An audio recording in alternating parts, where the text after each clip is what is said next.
네, 이렇게 그 국회 정각회 법당에서 12월 첫날 우리 불자님들과 법회를 가지게 되어서 감개무량합니다. 얼마나 바쁘시고 할 일이 많으셨을까. 또 이 부처님 앞에까지 모이시기는 얼마나 힘드셨을까. 그런 위로의 말씀도 드리고 싶습니다. 이제 저를 소개하시면서 형제 이야기도 하셨고, 그동안 걸어온 그 이야기들을 쭉 해주셨어요. 저는 부처님과는 굉장히 어린 나이에 인연이 있었습니다. 육형제의 막내로 태어났는데, 그 부모님이 굉장히 학구열이 많으셔갖고, 합천 그 시골에 있다가 천재 스님, 그 성철근 스님 제일 마시공이시죠? 그분이 마산 제1중학교에 합격을 하셨대요. 그때는 아마 그게 지방 명문이었던가 봐요. 그래서 이제 아들을 제대로 공부를 시켜야 되겠다. 그래서 다 시골에서 합천 상가에 살다가 마산 이제 대도시로 다 데리고 이사를 가셔서 이제 그해 병이 들어가지고 그 다음에 돌아가셨어요. 그러니까 저희 이제 큰오빠 스님이 참 아버지를 좋아하셨답니다. 상심이 크시죠. 그냥 시골에서 조용히 있었더라면 그렇게 일찍 가시지 않았을 건데 내가 너무 공부를 잘해가지고 대도시로 막 이사하고 그래서 아버지가 돌아가셨다. 이제 굉장히 그 회한의 마음이었다고 이제 제가 전해 들었습니다. 그러자 이제 그 친척 고모님의 육형제 이야기를 하셔서 제가 이렇게 서두를 꺼냈습니다. 재미있으신가요? 네. 다 뭐 아시는 이야기들입니다만. 그래서 이제 그 고모님, 삼인 스님이시라고 낭중에 고모님도 출가하셨어요. 먼 고모님이신데. 이렇게 일찍 돌아가셨으니까, 그 통영 안정사, 그때는 거기에 성철 스님 계시니까, 거기 가서 49제나 지내자고. 그런데 우리 가족을 다 데리고 49제를 지내러 성철 근시님 안정사에 가셨어요. 그래서 이제 49제를 지내고 나서 그 오빠 스님이 저한테 그런 말을 해요. 성철 근심을 처음 딱 뵈니까 정말 좋아하고 사랑하던 육친의 아버지는 가셨는데 어떤 정신적인 아버지를 만난 것 같다고. 그래서 이제 거기 그냥 머물러서 그 안정사에 가면 지금도 천재굴이 있고 그렇답니다. 그래서 이제 출가를 하니까 이제 어머님이 더 상심이 크셨겠죠. 그래서 이제 그 다음은 제일 우위가 이제 해근 스님, 지금 86이세요. 그분을 보내서 이제 데려오게 했는데 그분까지 출가를 해버렸고. 그러니까 그럼 도대체 저쪽이 어딘데 가면 안 오냐. 우리 다 그럼 가자. 그래서 그 성철근 스님의 비구니 제자이신 성남사 인홍로 스님, 인자 홍자 노스님이 저희 가족을 다 데리러 오셨어요. 마산으로. 그래서 가족 회의를 열어가지고 그때 제가 막내니까 3살이었답니다. 그래 물었대요. 출가할 거냐? 친척 집에 맡겨놓고 갈 테니 그쪽을 가거냐? 그랬더니 제가 나도 출가할 거라고. 그래서 허락을 받고 이제 전 가족이 태백산 홍제사로 이제 들어가서 저희 육남의 출가가 시작이 됐습니다.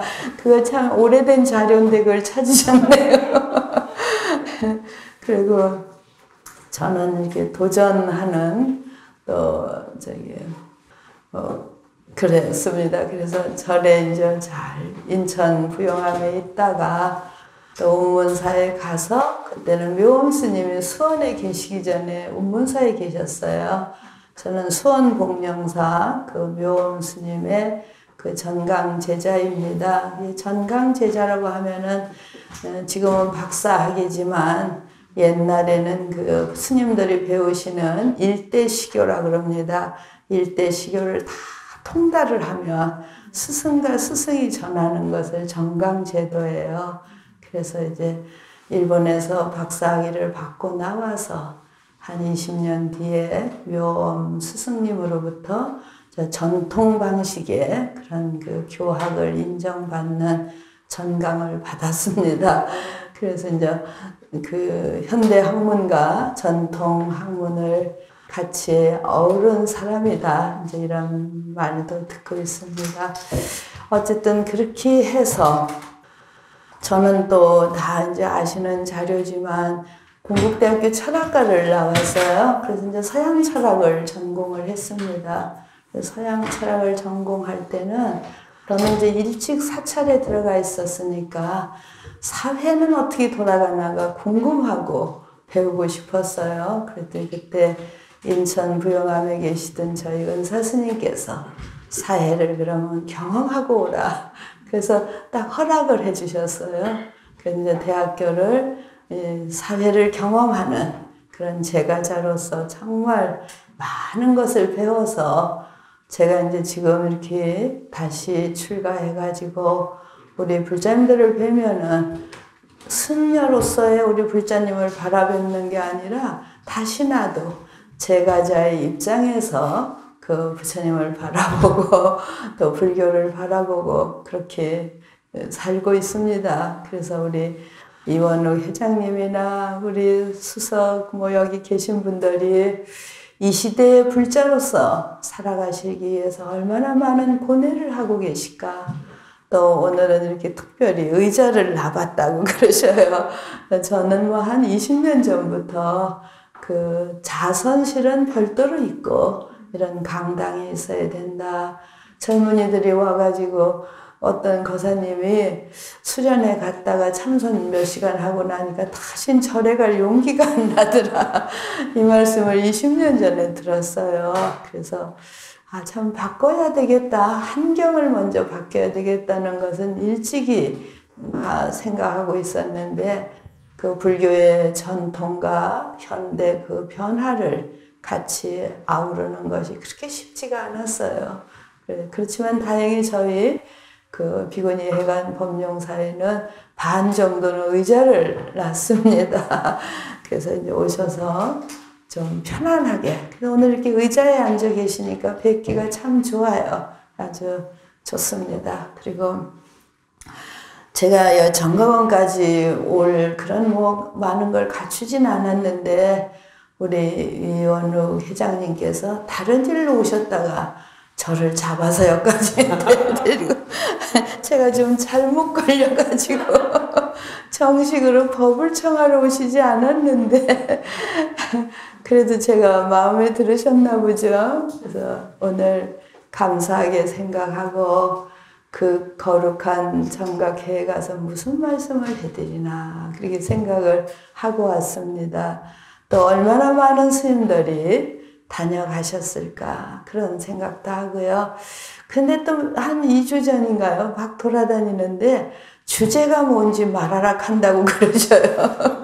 계속 바빴습니다. 제가 이제 전공이 하은경입니다. 원래는 동국대학교에서 서양철학을 전공하고 복령사에서 스님들을 3년 가르쳤어요. 신참하시는. 가르치다 보니까 제가 너무 무식하더라고요. 그래서 이래갖고 나이 먹어서는 안 되겠다. 그래서 펄쩍 뛰어간 게 겨우 동경으로 뛰어갔습니다. 그때 제가 그 82년도에 유학을 떠났는데 참 어려웠어요. 돈이 있는 것도 아니고 세상을 아는 것도 아니고 지금 같으면 미국으로 뛰고 싶은데 그땐 겨우 일본으로 뛰어서 갔다 오니까 영어 잘하는 스님은 막 날리는데 일본어 잘하면 어디 가서 내놓지도 못하는 거예요. 같은 고생을 하고 유학을 해도 그래도 이제 그 일본에 가서 일본은 이제 불교 자료가 그 각 몇 개 대학에 많이 축적되어 있습니다.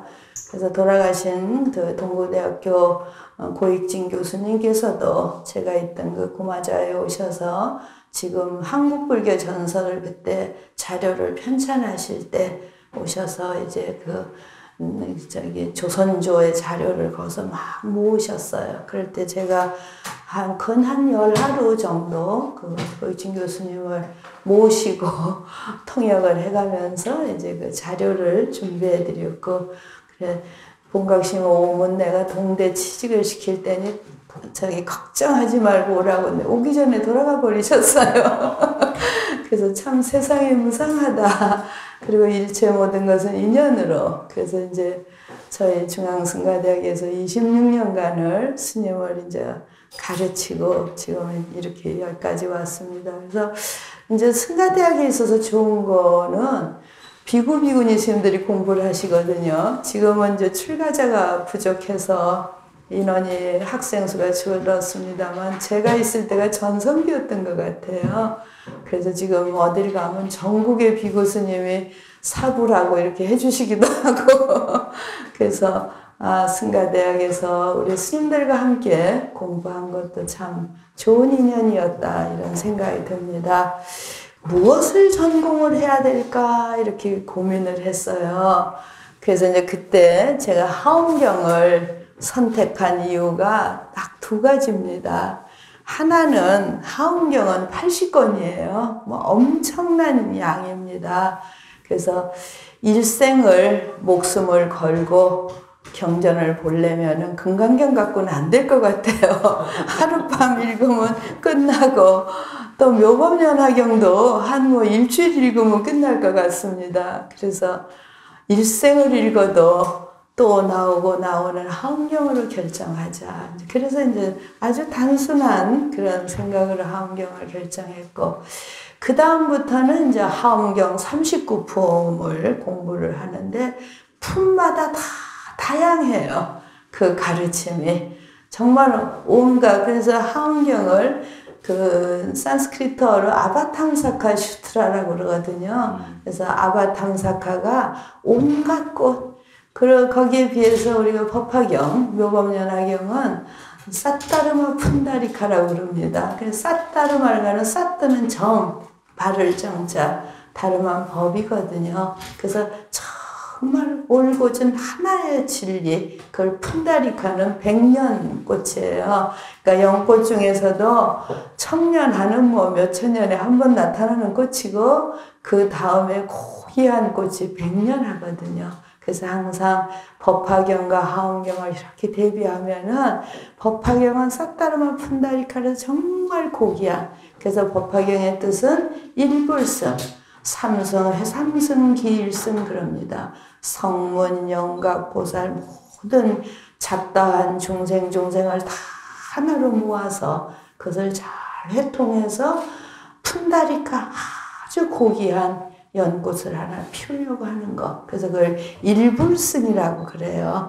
우리나라로 봐도 뭐 여기 국회에 계시니까 많은 국회의원들 계시고 행정부에 많은 분들이 있는데 이제 국가를 통치하는 건 대통령 한 분. 그러니까 일불승. 그리고 그것이 바로 백년꽃이다. 이렇게 해서 굉장히 그 최고를 지향하는 경전이 법화경입니다. 그럼 하엄경은 어떤 경전이냐 하면은 아바탐사카스트라는 거 차파, 온갖 꽃이에요. 그냥 풀꽃도 장미도 호박도 뭐 온갖 꽃. 그러니까 우리 이 세상에 있는 모든 잡다한 생명을 다 아우르는 것이 아바탐사카 슈트라이고 하엄경이에요. 그래서 이제 그걸 듣다 보면은 제 성향에 아주 맞아요. 고귀한 어떤 거 하나도 정말 고귀하지만 우리 주위에 있는 모든 삶, 천차만별한 삶이 다 꽃으로 승화시켜서 그 가치를 이야기하는 것이 바로 하엄경의 세계입니다. 그래서 이제 그걸 상징적으로 이야기한 것이 그 선제동자가 아주 순수한 더러움이 없는 그러한 아주 순진무구한 선제동자가 53명의 스승을 찾아 나서요. 그래서 그 스승이 전부 뭐 그 어떤 그 덕으로 고귀하고 그런 분이 아니라 여러 뭐 의사도 계시고 비구 스님도 계시고 다행히 사자빈신 비구니가 한 사람이 있어요.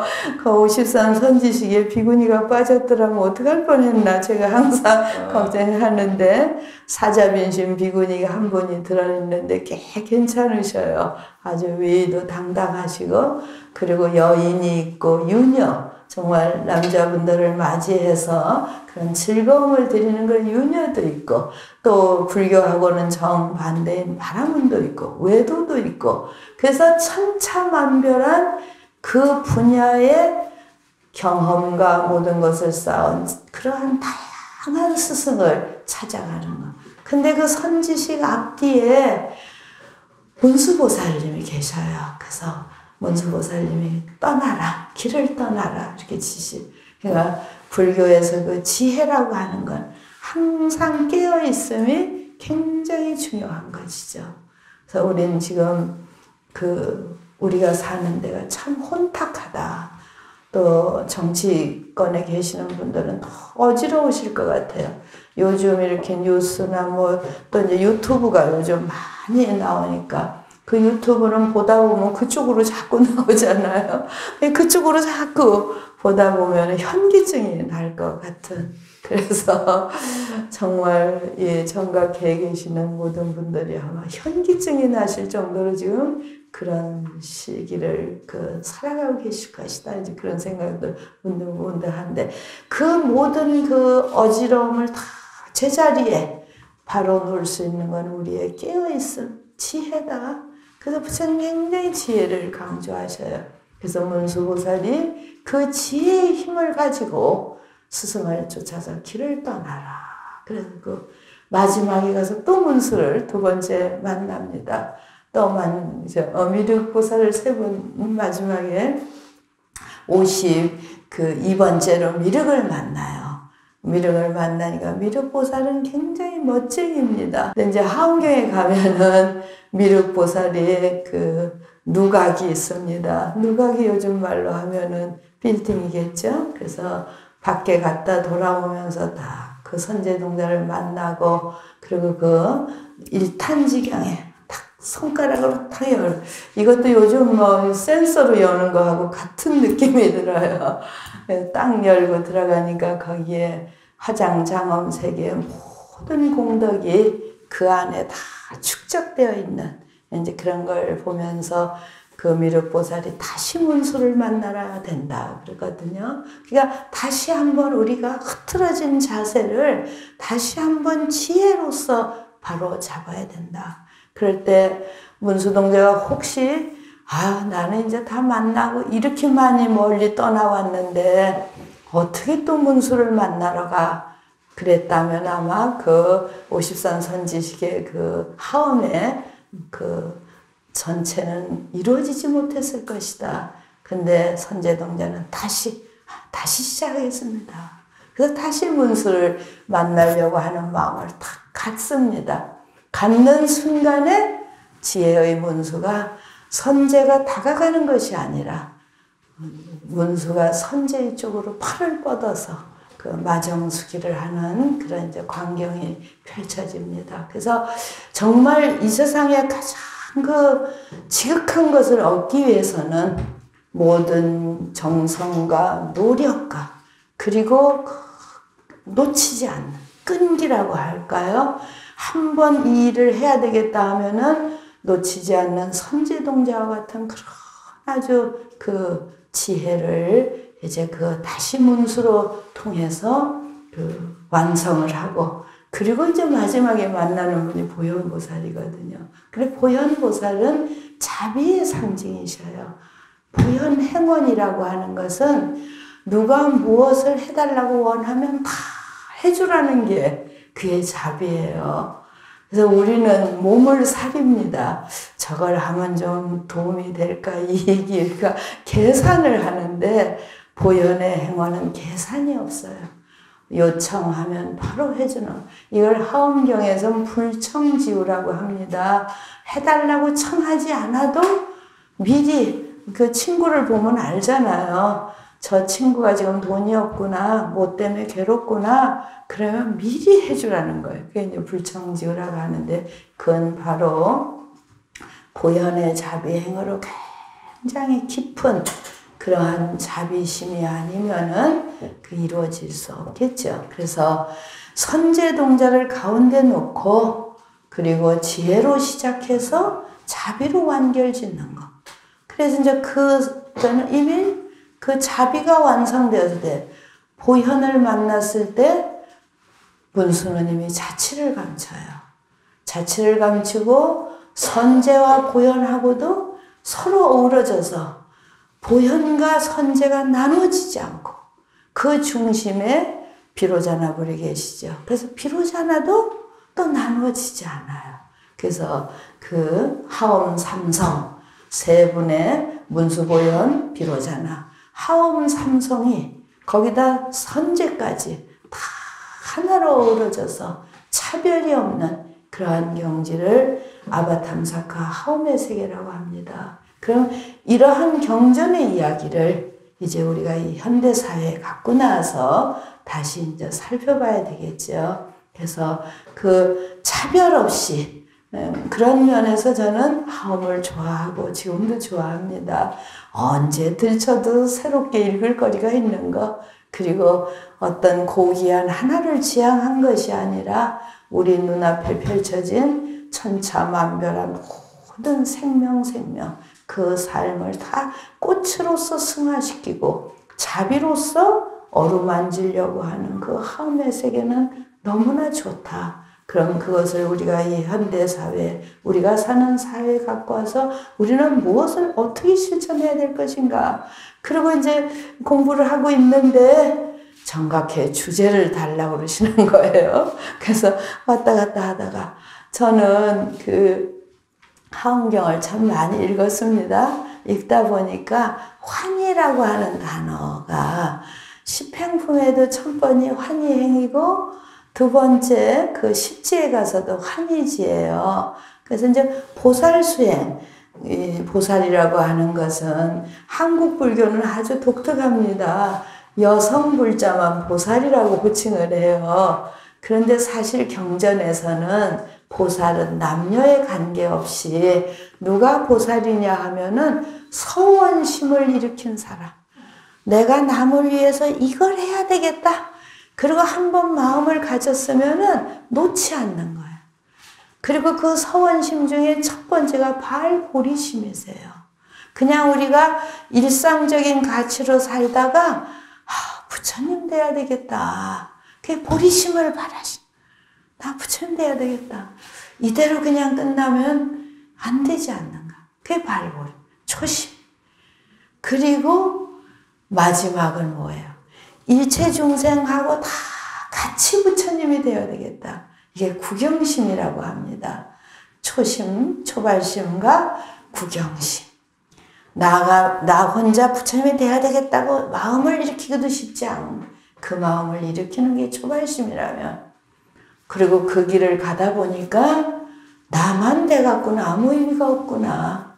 전부 같이 돼야 되겠다. 그게 이제 구경심이에요. 그래서 그러한 것을 처음과 끝을 어우르는 것, 그리고 지혜와 자비를 하나로 해통시키는 것, 그것이 바로 이제 하엄의 세계인데, 그렇게 닦아 올라가기 위해서는 보살 수행계가 있어요. 그래서 보살은 이제 아셨죠? 여성, 그래, 왜 한국에서는 여성만을 보살이라고 할까? 그렇게 높은 존칭을 할까? 그럴 때 우리 역사학자들께 들었어요. 조선조 500년 동안 너무 힘들 때, 불교가 탄압받고 유교로 국시를 삼을 때, 남자분들은 나가서 출세를 하셔야 되니까 불교를 믿을 수가 없고, 속으로는 불교를 좋아해도, 그런데 안에 계시는 여자분들은 그 모든 가족의 안녕과 남편의 출세를 부처님께 기도했다. 그래서 그 공이 대단하고, 그리고 그 힘으로 조선조 불교는 지켜져서 여기까지 왔다. 그러니까 그런 여성을 보살이라고 호칭해 드려야 되겠다. 역사의 그 정식 말씀은 아니지만 그렇게 그걸 이야기를 하시더라고요. 그래서 이치가 있겠다. 또 이제 이 현대 사회를 살면서 지금은 이제 경제적인 부의 시대입니다. 그리고 종교도 그런 부하고 다 얽혀 있고 출세도 다 얽혀 있어요. 그러니까 조선조에 우리가 겪었던 그런 어려움을 지금은 또 한 번 불교가 겪고 있다. 저는 이제 그렇게 봅니다. 이럴 때 승려로서 또 불자로서 이 시대를 살아가시는 분은 어려움도 많고 또 지켜가야 될 것도 많고 이 어려움이 중첩된 여기에 저는 조선조의 불교가 겪었던 거를 거의 같이 지금 겪고 있다는 그런 생각을 굉장히 경각심을 갖고 불교를 바라보고 있습니다. 그리고 불교에 의지해서 이렇게 국회 활동을 하시고 이런 분께 그냥 애민심이라 할까요? 어떻게 하면 지켜드릴까? 내가 이제 표가 한 뭐 몇천 개 있으면 여기다 주로 다 드리면 좋겠는데 그럴 수도 없고 경제적인 것도 그렇고 불교가 정말 그 순수한 진리의 세계만 추구하고 살았다면 현대 사회는 굉장히 복잡하고 다양하다. 그러한 생각을 고민을 하면서 그리고 그 보살이 부처님 경지까지 가는 단계를 보살 수행 계위라고 하는 것은 계단을 올라가듯이 차곡차곡 올라가는 것. 그래서 거기서 10주, 10행, 10회양, 10지 40단계를 걸어 올라가서 등각, 묘각 부처님이 되십니다. 그런데 그 40단계 두 번째 단계 시작이 환희행이에요. 그래서 환희, 오늘은 환희를 선물로 드리고 싶었어요. 코로나로 우울하고 뭐 여든 돌아가는 것도 힘들고 우울하실 때 정말 우리가 기쁨이라고 하는 걸 잃지 않아야 되겠다. 그래서 10행 두 번째 단계 10주가 끝나고 11번째가 환희행이에요. 그 행할 행자가 있거든요. 그리고 40단계 첫 번, 30단계가 끝나고 31단계가 또 환희지예요. 그래서 왜 환희라고 하는 것을 두 번 이렇게 썼을까? 그래서 항상 이렇게 자세히 뒤다보면서 정치하시는데 너무 힘드니까 환희로운 마음.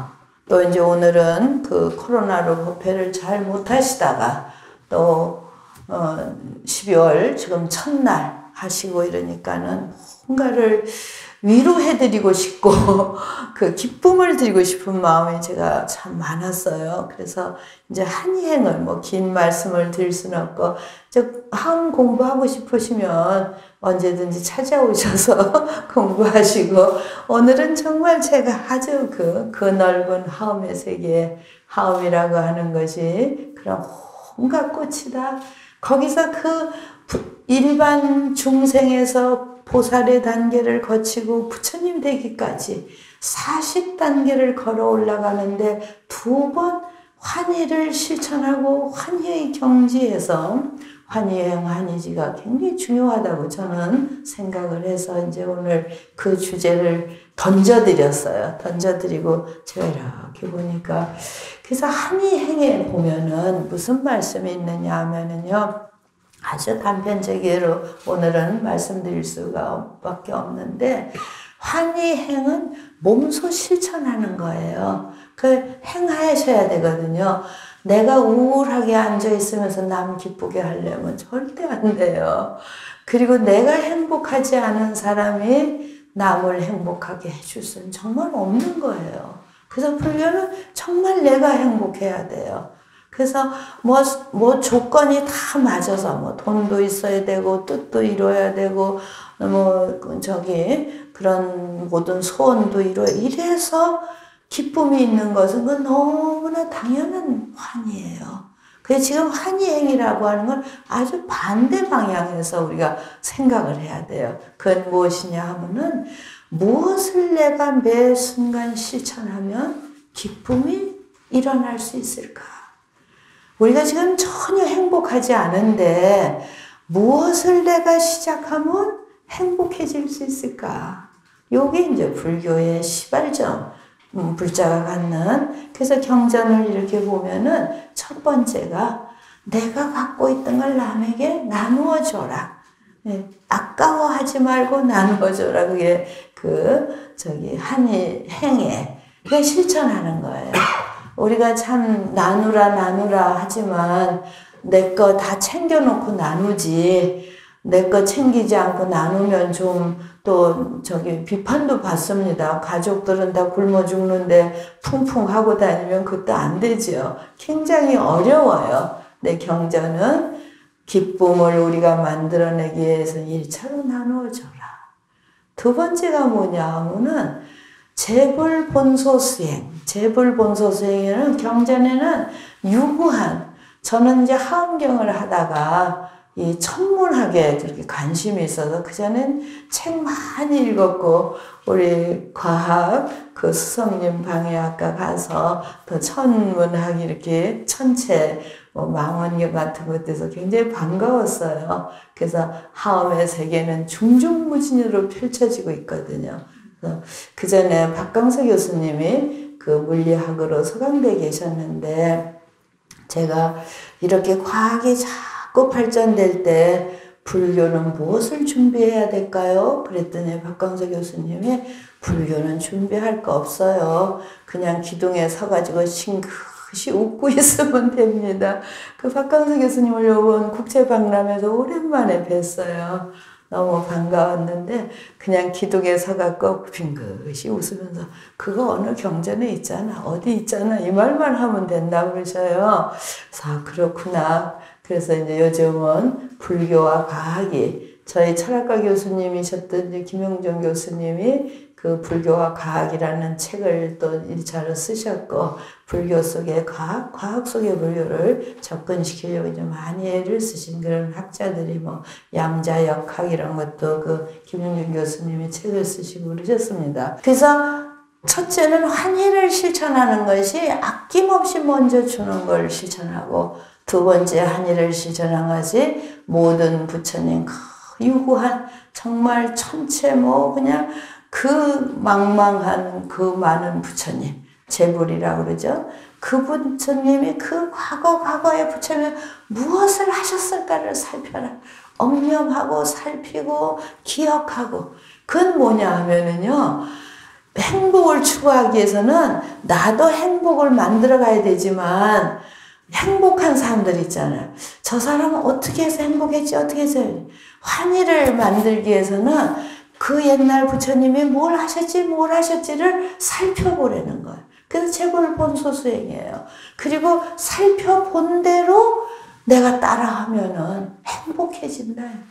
내 것을 아낌없이 주고 부처님들이 이미 걸어오신 것을 그대로 내가 찾고 배워서 이거는 불교를 의지해서 경전을 읽고 수행하고 그냥 겉으로 덤벙덤벙이 아니라 정말 한 달, 두 달 경전을 읽고 거기에 뭐 그래서 부처님의 재불 본소 수행은 자타카에 다 기록이 되어 있어요.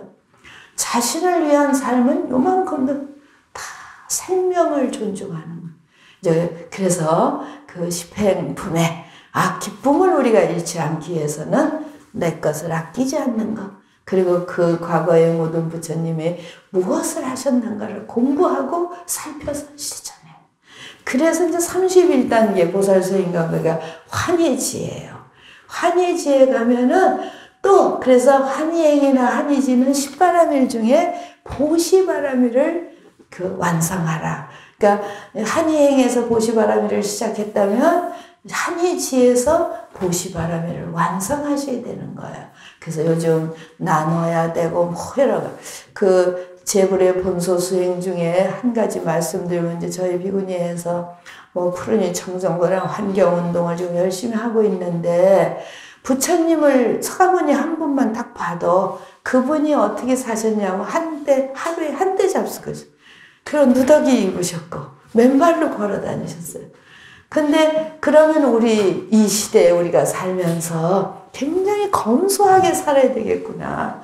이게 재불 본소 수행에서 이제 배우셔야 되는 거예요. 그러니까 과거의 부처님을 보고 어떻게 살으셔야 배우는 중에 지금 한데 우리가 딱 필요한 것이 굉장히 우리는 넘치게 살기 때문에 저 쓰레기 문제 그 여러 가지 문제 다 알고 계시잖아요. 그래서 그러한 것을 줄이기 위해서는 서가모니가 80 동안 20대는 왕자로 살았고 30대 이후에는 거린으로 사신, 그래서 그런 것도 하나의 재벌 본소 수행을 우리가 본받는 것이 돼서, 그렇게 하면은 쓰레기도 줄어들고 오염도, 이 개발이라고 해서 여기까지 왔는데 이런 그 반대 현상이 벌어졌죠. 그래서 이제 그것이 집행부에 무엇을 실천할 것인가, 환이라고 하는 것을 지켜가기 위해서.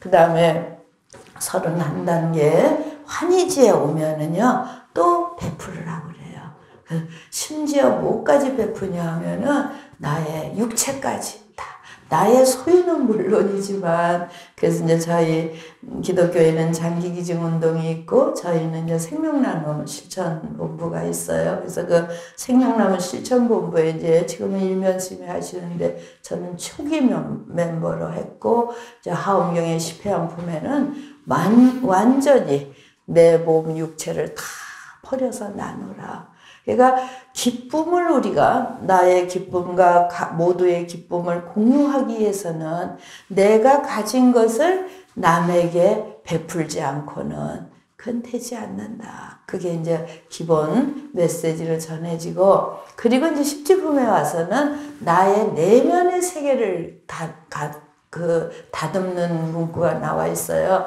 그건 뭐냐 하면은 모든 두려움으로부터 초월하라.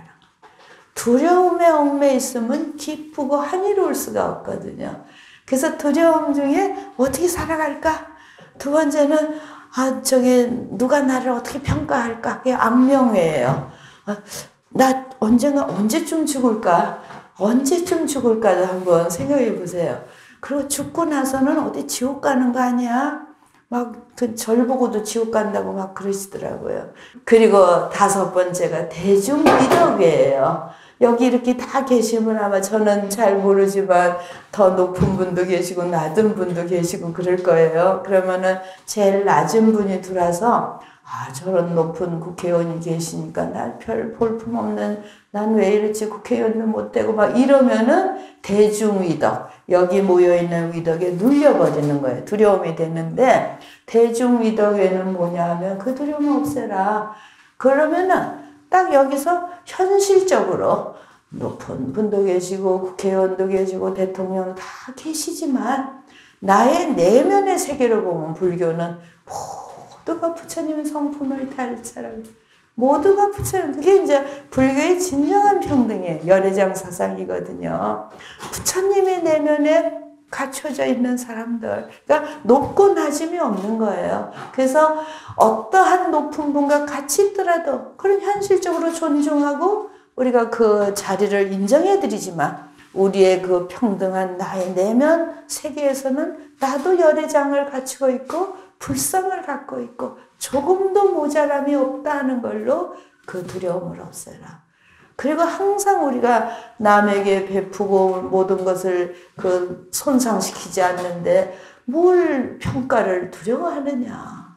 또 죽어서 지옥 가지 않을까 하면은 이렇게 나는 부처님을 모시고 부처님 세계에 나기로 했는데 지옥 갈 일이 없지? 그런 이야기들이에요. 그러니까 십지품에 와서는 기쁨을 지키기 위해서 십행처럼 실천하고 또 남에게 베푸는 건 똑같아요. 근데 더 십지품 단계에서는 내 스스로 내면적인 두려움이라고 하는 것을 탁 내려놓는. 그리고 5가지, 2가지 공부. 살아가는 거 우리가 너무 잘 살려고 하니까 두려운 거예요. 남한테 대접받으려니까 두려운데 자연인으로 사는 거. 어느 순간까지는 다 이 관계 속에 위계 질서 속에 살아가시지만 어느 한 데서 자연인으로 살아가는 게 있으면 삶에 대한 두려움이 없는 거예요. 평가도 모든 게 최선을 다하시면 평가, 그렇죠? 죽어도 우리는 부처님을 여의지 않는데 무슨 지옥 갈 일이 있겠느냐. 그리고 제일 중요한 게 그 대중위덕이에요. 나도 부처님 되려고 하는데 뭐에 내가 전전긍긍할 것이 무엇인가? 그래서 내가 가진 거는 모두에게 베풀고, 우리 지금 현대사회가 베풀어야 되겠죠. 움켜쥐지 않고. 그리고 내 스스로를 다스릴 때 일체가 연기 현상으로 일어나는 거예요. 그래서 공한 이치를 정말 철저하게 내가 가지면은 누가 뭐라 해도 거기에 좌우되지 않고, 그리고 이 부처님의 거룩한 길을, 왜냐하면 부처님 사신 것이 진리이니까. 그리고 불교만큼 철두철미 평등을 말하고 정의를 말한 종교가 있을까요?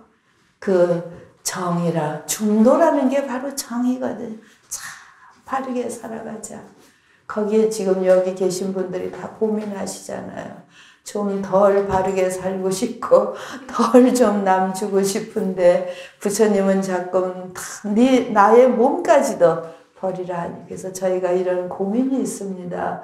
저는 오늘 우리 국회에서 활동하시는 모든 분께 위로의 말씀을 드리고, 그래도 우리가 부처님 법을 놓지 말고 기쁨을 놓지 말자. 금년이 이 정도 기뻤으면 내년은 더 우리가 기쁘도록 내가 기쁜 것을 원인을 만들고 실천하고, 그리고 뭐든지 남에게 줄 수 있는 사람이 되자.